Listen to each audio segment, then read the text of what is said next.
For several years, Mrs. H.T. Miller had lived alone in a pleasant apartment, 2 rooms with a kitchenette, in a remodeled brownstone near the East River. She was a widow. Mr. H.T. Miller had left a reasonable amount of insurance. Her interests were narrow. She had no friends to speak of, and she rarely journeyed farther than the corner grocery. The other people in the house never seemed to notice her. Her clothes were matter-of-fact, her hair iron gray, clipped and casually waved. She did not use cosmetics. Her features were plain and inconspicuous, and on her last birthday, she was 61. Her activities were seldom spontaneous. She kept the 2 rooms immaculate, smoked an occasional cigarette, prepared her own meals, and tended the canary.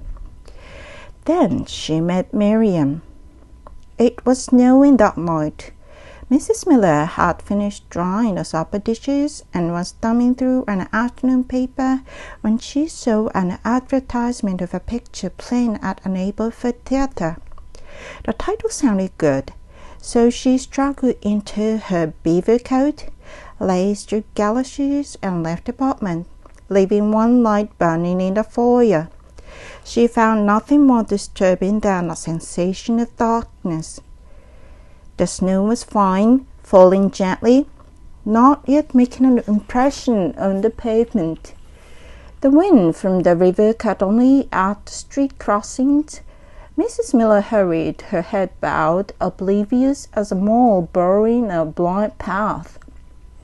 She stopped at the drugstore and bought a package of peppermints.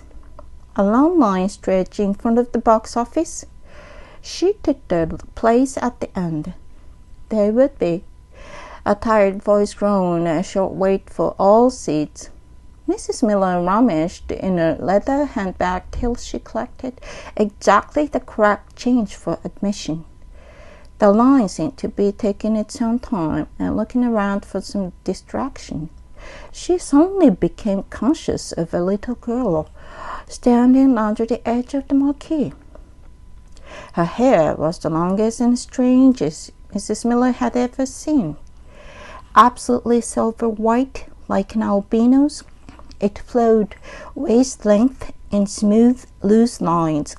She was thin and fragilely constructed. There was a simple, special elegance in the way she stood with her thumbs in the pockets of a tailored plum velvet coat. Mrs. Miller felt oddly excited, and when the little girl glanced toward her, she smiled warmly. The little girl walked over and said, "Would you care to do me a favor?" "I'd be glad to if I can," said Mrs. Miller. "Oh, it's quite easy. I merely want you to buy a ticket for me. They won't let me in otherwise. Here, I have the money." And gracefully she handed Mrs. Miller 2 dimes and a nickel. They went over to the theater together. An usherette directed them to a lounge. In 20 minutes, the picture would be over. "I feel just like a genuine criminal," said Mrs. Miller gaily as she sat down. "I mean, that sort of thing's against the law, isn't it? I do hope I haven't done the wrong thing. Your mother knows where you are, dear. I mean, she does, doesn't she?" The little girl said nothing. She unbuttoned her coat and folded it across her lap. Her dress underneath was prime and dark blue. A gold chain dangled about her neck, and her fingers, sensitive and musical-looking, toyed with it. Examining her more attentively, Mrs. Miller decided the truly distinctive feature was not her hair, but her eyes. They were hazel, steady, lacking any childlike quality whatsoever, and because of their size, seemed to consume her small face. Mrs. Miller offered a peppermint.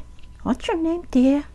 "Miriam," she said, as though in some curious way it were information already familiar.